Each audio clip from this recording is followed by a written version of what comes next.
সময় ফুরিয়ে এসেছে, মানুষের আয়ু এত অল্প। তার আত্মহত্যাই হোক বা হত্যাই হোক, যেটা হোক, খুবই দুঃখজনক ব্যাপার ছিল।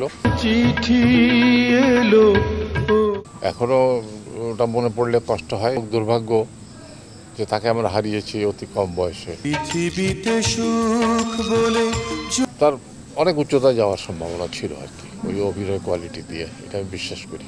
যদি বলেন যে 100% তৃপ্তি পেয়েছে কিনা, এটা সম্ভব না, এটা কিছু বলতে পারবো না, কারণ এটা সম্পূর্ণ তাদের ব্যক্তিগত ব্যাপার, পারিবারিক ব্যাপার। এখানে আমাদের কোনো মতামত জানানোর কিছু নেই। তার আত্মহত্যাই হোক বা হত্যাই হোক, যেটা হোক, খুবই দুঃখজনক ব্যাপার ছিল। এখনো ওটা মনে পড়লে কষ্ট হয়, এটুকু আমি বলতে পারি। তখন আমরা জানতাম যে আত্মহত্যা করেছে, এটাই আমরা জানতাম। হয়তো অন্যরকম হতো, নিশ্চয়ই অন্যরকম হতো, কিন্তু কিরকম হতো সেটা তারা বলতে পারবো না। যেমন শাকিব খান এসছে, শাকিব খান যখন প্রথম এসছে তখন কি ভেবেছে যে আজকের অবস্থানে আসবে সে, কিন্তু সে তার কাজ দেখিয়ে মানুষকে মুগ্ধ করেছে এবং সেভাবে এসছে। এবং সালমান খানও সেভাবেই উঠছিল, কিন্তু যে কারণে হোক, দুর্ভাগ্য যে তাকে আমরা হারিয়েছি অতি কম বয়সে। অত্যন্ত ভালো, অন্তত আমি যতটুকু দেখেছি তাকে, অত্যন্ত আমাদের তো অত্যন্ত ভক্তি শ্রদ্ধা করতো। আমার পারিবারিকভাবেও আমাদের সাথে পরিচিত ছিল, তার মা, বাবা, তার ভাই। আর যখন প্রথম অভিনয় করে আমার সাথে ওই সিনেমাতে, আমি দেখেছি তার অভিনয়। আমি তো তার কো-আর্টিস্টও ছিলাম ওই সিনেমাতে। চিঠি এলো জেল, খুব স্বাভাবিক অভিনয়ের শিল্পী। তার অনেক উচ্চতায় যাওয়ার সম্ভাবনা ছিল আর কি, ওই অভিনয় কোয়ালিটি দিয়ে, এটা আমি বিশ্বাস করি।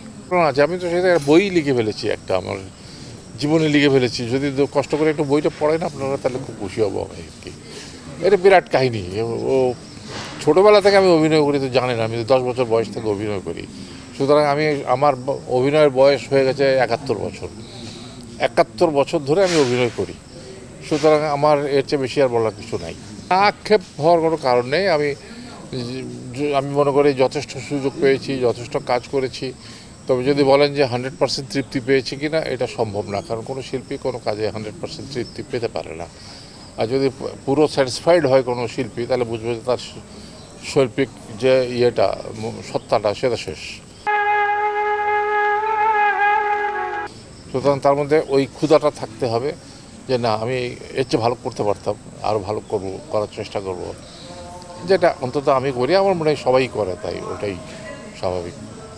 অনেক পার্থক্য। সেই সময়কার মঞ্চ যদি চিন্তা করি, তখন তো মঞ্চটাই জানতাম, আর তো কিছু জানতাম না। তাও একটু বড় হয়ে রেডিওতে নাটক শুনতাম, তারপরে আর একটু বড় হয়ে তখন সিনেমা দেখা শুরু করলাম, তারপরে একটু বড় হয়ে টেলিভিশন দেখলাম। সব কিছুই এইভাবে বদলাতে নিজেও একসময় সব কিছুর মধ্যে ইনভলভ হয়ে গেলাম। চেঞ্জিং, এটা তো সবসময় বদলাচ্ছে। দেশে দেশে সবার সাথে দ্য নিউজ।